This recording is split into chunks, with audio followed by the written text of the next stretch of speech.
Hey friend, welcome to Pursuing Goals God's Way. Have you thought about finally starting that business now that your kids are older?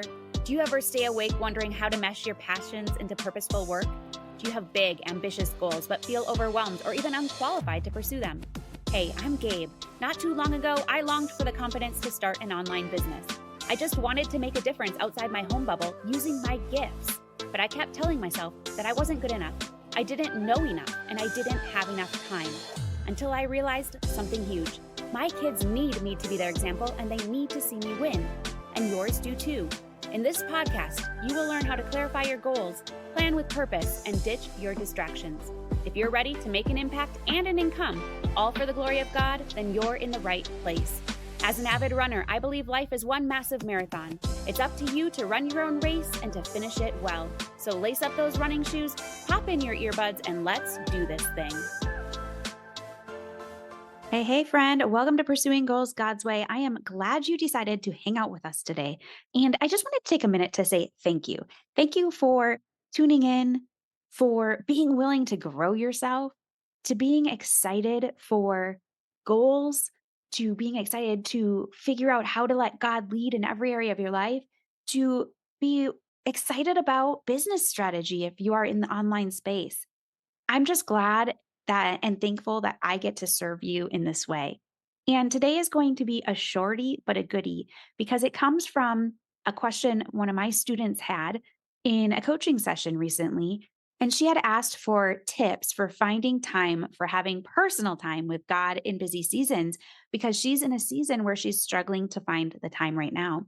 And we talked about finding those pockets of time, because it doesn't have to be an hour or two in a prayer closet. I know that would be great. And maybe we'll have seasons like that where we have more of it to give, but 5 minutes some days is all you need, or maybe all you have. Prioritizing your relationship with God is so important. It's important for life goals. It's important for business goals. It's important for family goals. It's important because in order to really have a relationship with Him, we need to seek Him. Just like you can't really go deeper with your spouse or your best friend if you don't spend time with them. You can't go deeper with the Lord if you don't spend time with Him.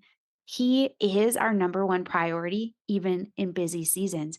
I have a little tough love for you. If you are asking this question because you're not able to find time either, then my question is He really your number one priority in all seasons, busy seasons, slow seasons, happy seasons, sad seasons? Our number one priority is to the Lord. Like I kind of joke now about this, but when we were dating, Josh and I, we would call each other our number two because it was really important for us to put God first. So God was our number one and we were number two. And that is really important to think about all the time. He needs to be our number one. So I wanted to give you a few ideas for how you can do this in busy seasons. Now, sometimes, like I said, you might have 5 minutes. You might have 10, you may have a half hour, you may have an hour, but take what you can get. So here are a few ideas for you that you can test to see if you can find that extra time so that you can really get to know the Lord. Maybe getting up 10 minutes earlier each day. If that means setting an alarm, set an alarm. Just do it for 10 minutes a day and take that extra 10 minutes to get in the Word. I know that a lot of times we're like, but there's kids around and all the things, and they want stuff right when in the morning. But if they see you prioritizing your time in the Word, they will prioritize their time. And so make it a priority. Have them sit on your lap, read the Word together, whatever it is that you need, but take that extra 10 minutes. Rather than listening to music or a podcast in the car, turn off the noise and pray. Especially if you're alone, sometimes it's nice for us just to have that quiet time. It's hard to have that quiet time. We like to have filler sound, right? We like to have music. We like to be listening to something. But take those 5 minutes, take that half hour, and just have it be quiet and pray and talk to God. Find a short devotional that you could read during lunch. Maybe like I've loved the Daily Grace devotionals, but I'm sure there's many others out there. Just grab one that strikes your fancy, one that maybe is pertinent to the season you're in, and take a little time to read while you're eating your lunch. Now, I just talked about when there's kids around, but allow them to see it, you prioritize it. Even if it's noisy or you're getting interrupted, who cares? just make sure to take that time to do it. And then also maybe plan a quiet time in the afternoons, especially for kids who don't nap anymore, where everyone has to do electronic free things in their room. They could nap, sleep, read, play Legos, do whatever they want. And then you can have that time to get some quiet time with the Lord or rest as you need as well. That's something that we implemented as a homeschool family. We implemented the rest time in the afternoon. It was just a half hour to an hour, but it worked really well. It got us all a bit disconnected from the world and from electronics so that we had to be creative or quiet or read or write or whatever it was, sometimes falling asleep. But that can be a really great time for you to get time in the Word.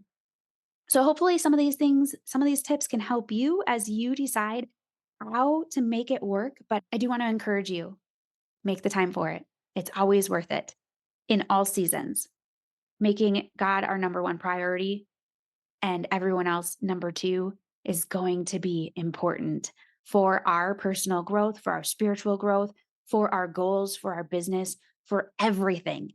Everything is centered around Him and who He is because He is a God of love. He is a God of grace, and He will do His work in you. But we need to build that relationship with Him. So hopefully that helps. And I will see you next week. In all things I pray, you just run your race. I believe in you. Thank you so much for joining me today. I had a great time and I hope you did too. Before we go though, if you resonate with this episode, please consider leaving a review on iTunes or sharing it with a friend as it helps grow the podcast. Also, if you're not a part of the Red Hot Accountability Club, what are you waiting for? It's a private online community away from the noise of social media that provides coaching, support, and encouragement as you go after your biggest goals in business or life in a stress-less, no hustle kind of way. Inside the club, you will own your own results, hold yourself accountable, and lean on others for support. If you've been looking for a simple, off social media way to grow, then this is it. Head on over to redhotmindset.com/RHA to learn more and join us today. Again, that's redhotmindset.com/RHA. And I can't wait to welcome you into the club. In all things I pray, you just run your race. I believe in you.